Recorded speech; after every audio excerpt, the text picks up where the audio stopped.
Good afternoon and welcome to Search for Truth Reality. My name is Walter Noasad. I've gotten some messages from my followers on Facebook and on YouTube suggesting that perhaps I should get on here and say a few words about Bill. I guess I can be a little stubborn when it comes to the personal stuff sometimes, so I apologize. It's been an emotional thing for me, usually when my mind isn't reeling and I tend to melt a little bit and the tears come. So what I'll try to do is not try not to show you too much of that as I go through this. Look, I mean, let's start with Bill as how I met him and the friendship that we developed. I have a friend that I met years ago. Her name is Judy Beebe, and for a while there I was kind of following her Gemsphere stuff, and really nice lady, and she kept urging me, yeah, you should call Frank Chili, he's a really nice guy. I'm like, okay, why do I need to talk to Frank? I don't know who he was, I didn't know Jeff Rentz at the time or anything. So fast forward a few years later, and I learned about Bill. I can't remember how I learned about Bill Tompkins, but it really kind of interested me, like everything else. I wanted to be able to meet the guy and talk to him, so I did a little research and found out that he lived, like less than a half mile from my house. So I go over there. Should I do this? I felt kind of silly, Should I knock on his door? And I knocked on the door. As it turned out that Bill had actually moved 2 years prior. So, and he'd moved. I was like, okay, well. All right, so I had the gumption to try to at least knock on the door where he used to live. So, well, and then I learned that Bill was interviewed, it was on Jeff Rentz, and then I hear Frank Chili. I'm like, whoa, hang on a second. Judy Beebe told me I should call Frank Chili, So I called Judy. I said, Judy, you got Frank's number? She's like, yeah. So I like to be able to meet William Tompkins. So she gave that to me, and I called Frank, and Frank was so gracious, and I learned that Bill doesn't have email, so I have to call him. Very old school, and it's okay. So I called Bill, and it was actually, I was sitting right over here. I'm in a park, and there's a street right here. I was sitting right there on the phone with him for 2 hours. I'm on the phone with him for 2 hours, and he's sharing all the stuff about him, and I immediately learned not to ask questions, because he would, Bill would get he'd get into his groove, and if I want to ask something, or even if I just want to comment, wow, that's amazing, he'd always say, hang on a second, now hold on, and really, you weren't really angering Bill, it was just his way, he wanted to be able to get through his story. So after a couple hours, hey Bill, why don't we schedule time? We can talk. I'd like to be able to record this and put it on camera. And I can bring my gear over. You okay with that? He said, yeah, come on over. Great. So we scheduled the date and time. In fact, I was talking about the Hollow Earth headbands at the time, and just before I shot that video, I'd actually talked to him on the phone. Anyhow, so I was looking forward to this thing. I packed up all my gear, and get to his house, and I've got that camera slung over my shoulder, knock on the door, and there's Mary. Oh, what an angel. Mary is such a sweetheart. She invited in, gave me a hug, a great big smile, and I said, hey Bill, made the introductions, and then I started getting down to business. It's like, okay, so trying to figure out where we're going to shoot, and it's an apartment, it's a small place, and I'm just standing there kind of assessing things, and Mary's talking to me, and I'm going, well, maybe we can do this. She's going, maybe we can do that. Meanwhile, Bill's over here off to the side, he's looking, I'm starting to feel this energy from him. It's feeling a little uncertain and almost cold pricklies, and it was showing on his face too. So I put the brakes on all that talk, and I say, hey Bill, you okay with this, And he said, I'd prefer not to do it on the camera. Like, no problem. He said, I thought we were coming over here just to talk. I said, yeah, we can do that. And I immediately shifted gears, took my camera off, I set it on the kitchen table, and we went over into Bill's office, and we talked. And Bill talked for 6 hours straight, and just like on the phone. I mean, I'd already talked to him for 2 hours, now here's another 6, right? And in the middle, I want to ask some questions, and Bill wouldn't have any of that. Now, hang on a second, hold the phone, and I just figured I would have to listen, and I'm fine with that. I really wanted to hear his story. So we went, like I said, for 6 hours, and finally he goes, you hungry? I'm like, yeah. She said, let's go to lunch, So we piled in the car, and I said, okay, I'll drive, and we drove over to his favorite place, which is the California Pizza Kitchen over in La Jolla. And we sat down for lunch, and there we talked for another like 2.5 hours. But at least by then he'd kind of, expended out his whole story, and he got a chance to tell it. And I got to ask some questions. And I'm just remembering some of the stuff he was telling me. He was telling me about some things, some of the other naval officers had experienced out in a desert, something to do with craft and all this other stuff. And, Michael Sala, Bob Wood, if you're watching this, you probably know what story that is. If not, call me. And we can talk about that. Maybe it gets included in the book. Anyhow, so that was my first day with Bill. I should say that in the car on the way over to the pizza parlor, I told Bill, I said, yeah, Bill, when I talked to you on the phone, I said I was going to bring over my camera, and you were okay with being on camera the whole bit. And his response was, yeah, but I thought you were joking. No. And I had C-stands, I had professional lights, I had two.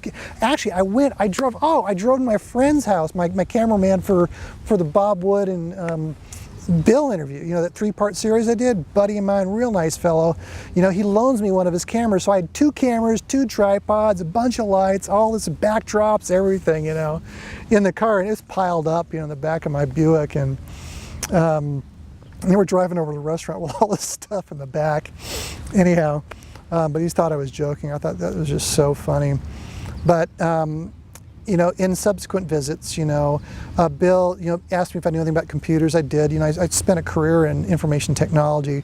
I was a systems administrator, and I supported the Navy Marine Corps infrastructure. I was in the NMCI account. That was one of many accounts that I'd been on during my tenure with EDS. I'd supported Blue Shield of California and just a lot of other different very large corporate infrastructures, and NMCI was the last account that I was on. While I was over there, my boss, I'm going to tell you, there's a reason I'm going to this, because this has to do with the West Conference. It's like one of the first places I got sent to was that West Conference, and they told me that you have to have clearance to go there. I mean, I have clearance. I had to have clearance just to have that job in the first place. I had people on my team. See, I was a manager, supervisor of 40 technicians, and I had this one group that was over here for Navy nuclear infrastructure propulsion, Navy nuclear propulsion, anyway, nuclear infrastructure. God, I can't remember the name of it. NNPI was the name of it. Navy nuclear propulsion infrastructure, and also NCIS. So I had those 2 teams. I had a team that was in Japan. I had some teams that were local right off the help desk working, remote desktop support, second level support for, request management.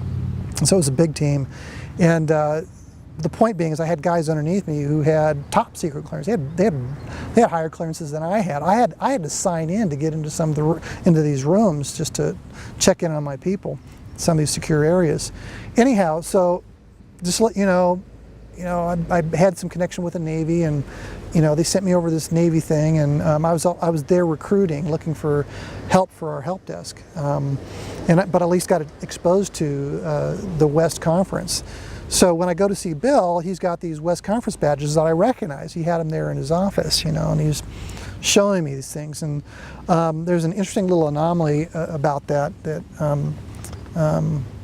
Should I talk about that? Now I'm going to keep that to myself for now until things are clear on that.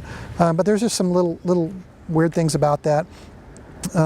It's just an insignificant thing. It's not a big deal. It's kind of petty, but it's still interesting, because it's one of these things. It's one of these things that is, if you're not on your toes with Bill, he'll get you. He will get you. He got me on a few occasions. And so really, so I'm over there, I'm working on his computer. He had problems with his printer. His printer queue was filled up, nothing but computers, so I cleared all that out. Worked on things on his desktop computer. And people, look, you have to understand something. Bill had internet access, okay? He was on the internet, he knew how to use the internet, but he didn't have email, okay? But he was definitely on the internet. I've been on his computer, I've used his computer, access the internet, he was on. So if you hear anybody else say, oh, he didn't have a computer, he didn't have the internet, that's nonsense, it's bollocks, it's complete nonsense. He did have that access. Just the same, I will also tell you, as long as I'm telling you this, that Bill was not computer savvy. He was having some physical challenges where he really couldn't type much. He got to a point where he couldn't type, and he was asking people to help him in writing his book. And that's part of how I got involved. I was, we were talking about him using a speech-to-text software, so that was my role, kind of helping him get set up on that. But even then, you know, as accurate as that system was in being able to listen to Bill's voice, Bill, from my perspective, had a bit of a mental block when it came to computers. You know, he wanted to be at Star Trek. You know, he just wanted to go computer, you know, and just tell it what to do. He was always lamenting about how stupid it was, you know, these computers, and it was just hard for him. It was just so hard for him. But I did my best to help him to get everything set up, and we did. But he just never really got in a position where he could really effectively use it. He needed somebody who could be his hands and ears to help him gather the information and put it in book form. He was just having such a hard time with it. So, you know, I was the guy that came over and cleared out his printer queue and would replace, you know, print cartridges and, you know, fix things on his computer that was going kind of weird. You know, it's really simple stuff. I mean, for those of us who are computer savvy, you know, when messages pop up, you know what to do. You know, Bill would kind of not know what to do. He'd get stuck, and I'd have to kind of talk him through it. It was hard for him. It was really hard. So, you know, I was kind of his computer support guy for a lot of things. And when I helped him that first time, he offered to pay me. He wanted me to write me a check. I said, no, I don't need your money. And then he stopped and paused for a second and says, okay, well, I guess we'll just be friends then. You know, and that's how it started. So yeah, it's you know, that's how I started to be friends with Bill. And then other meetings we talked about ET stuff. I've alluded in some of my messages and some of the posts I put out there that, you know, I've had contact. You know, I've connected with them. I know that they're benevolent beings. I received a gift for them. It was quite beautiful, and that's about as far as I'm willing to go in describing my contact experience with them. People who are my friends, you know, I've had a chance to sit down with you. You know, it's about an hour and a half proposition trying to get through all the details of the experiences I've had with them.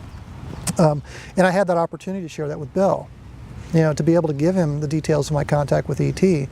You know, and on that day, you know, he made a decision that he can confide in me in a lot of different things.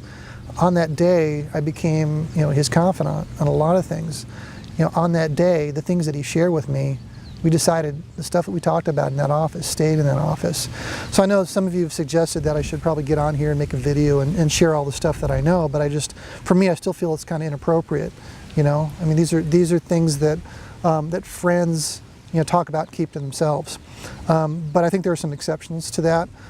Things to do with stories that I think are important. There's a lot of fine details that need to go into the book. And I spent a couple days after Bill's funeral services just writing, you know, information down, and I provided this document to Michael Sala, who I know who's writing a book. Michael Sala is connected to Bob Wood and to Will Wakely and MUFON and other people that are working on books. And I've offered that to them as an input, and I've offered to provide what other, you know, feedback if they care to have it. Anything else that they want to talk about, I may be able to fill in some of the blanks, or at least provide some of my perspective. You know, one example is, you know, Bill got called to go to Washington, D.C. to do to pitch an unsolicited bid to the Navy, and they'd been trying to get an audience with the Admiral there for quite a while. I don't know if it was months or years, I can't remember. But this is stuff that Bill told me in the car on the way to go to our interview with him and Bob. And when he mentioned the P3 Orion, my ears perked up. Now I know that he's on Jeff Rense talking about this stuff too, but I have some additional information that I got in the car that's not in the Jeff Rense interview, you see? So it's that sort of thing that I'm recording that I've provided to Michael Sala. It's stuff that involves Admiral Bobby Ray Inman. You know, Dr. Sala called Admiral Inman and had a conversation with him. Well, you know what? So had my father. You know, my father worked on the P3 Orions as the maintenance chief at Naval Air Station Moffett Field until he retired in 1971. This unsolicited bid that Bill proposed to the Navy, that he got into, it took him just a matter of hours to request and gain that audience with them at the Pentagon, was exactly what the Navy was looking for. You know, and Bill said that the Admiral was kind of had to laugh and say, you did it to us again. I said, Bill, what did he mean by why was he laughing at you? Was it ridiculous, the sorts of things that you were talking about? Bill said, no. I said, well, what did he mean by you did it to him again? He says, because whenever we came in, and we did these unsolicited bids, we were like Johnny on the spot. He didn't use that phrase, but they were exactly where they needed to be to provide the solutions that the Navy was looking for.